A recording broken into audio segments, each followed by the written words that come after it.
TAT higher સેકન્ડરીમાં અંદાજિત મેરિટની વાત કરીએ તો જીવ વિજ્ઞાન વિષયમાં ઓપન કેટેગરીવાળા ઉમેદવારો માટે 150, એસસી ઉમેદવારો માટે 145, એસટી કેટેગરીના ઉમેદવારો માટે 140 અને ઈડબ્લ્યુએસવાળા કેટેગરી માટે 145 જેટલું મેરિટ રહેશે.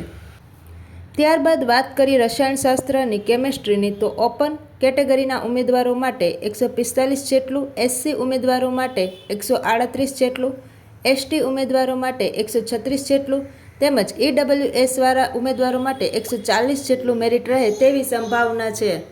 ત્યારબાદ વાત કરીએ કોમર્સની, તો ઓપન કેટેગરીના ઉમેદવારો માટે 150 જેટલું, એસસીના ઉમેદવારો માટે 140 જેટલું, એસટીના ઉમેદવારો માટે 138 જેટલું અને ઈડબ્લ્યુએસના ઉમેદવારો માટે 145 જેટલું મેરિટ રહે એવી સંભાવના છે.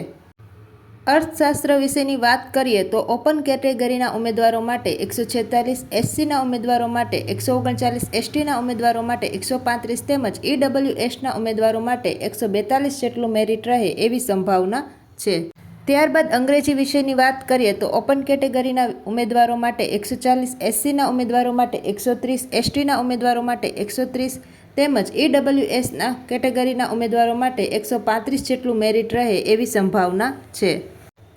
હિન્દી વિષયની વાત કરીએ તો ઓપન કેટેગરીના ઉમેદવારો માટે 150, એસસીના ઉમેદવારો માટે 140, એસટીના ઉમેદવારો માટે 135 તેમજ ઈડબ્લ્યુએસના ઉમેદવારો માટે 140 જેટલું મેરિટ રહે એવી સંભાવના છે. ત્યારબાદ વાત કરીએ ભૂગોળની, તો ઓપન કેટેગરીના ઉમેદવારો માટે 135, એસસીના ઉમેદવારો માટે 120, એસટીના ઉમેદવારો માટે 120 તેમજ ઈડબ્લ્યુએસના ઉમેદવારો માટે 125 જેટલું મેરિટ રહે એવી સંભાવના છે.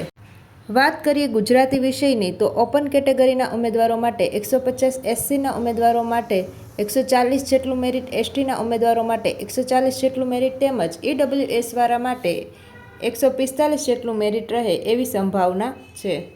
ત્યારબાદ વાત કરીએ તત્વજ્ઞાનની, તો ઓપન કેટેગરીના ઉમેદવારો માટે 135, એસસીના ઉમેદવારો માટે 125, એસટીના ઉમેદવારો માટે 120 તેમજ ઈડબ્લ્યુએસના ઉમેદવારો માટે 125 જેટલું મેરિટ રહે એવી સંભાવના છે. ત્યારબાદ વાત કરીએ મનોવિજ્ઞાનની, તો ઓપન કેટેગરીના ઉમેદવારો માટે 135, એસસીના ઉમેદવારો માટે 120, એસટીના ઉમેદવારો માટે 120 તેમજ ઈડબ્લ્યુએસના કેટેગરીના ઉમેદવારો માટે 125 જેટલું મેરિટ રહે એવી સંભાવના છે. વાત કરીએ ભૌતિકશાસ્ત્રની એટલે કે ફિઝિક્સની, તો ઓપન કેટેગરીના ઉમેદવારો માટે 150, એસસીના ઉમેદવારો માટે 136, એસટીના ઉમેદવારો માટે 130 તેમજ ઈડબ્લ્યુએસના ઉમેદવારો માટે 145 જેટલું મેરિટ રહેશે એવી સંભાવના છે.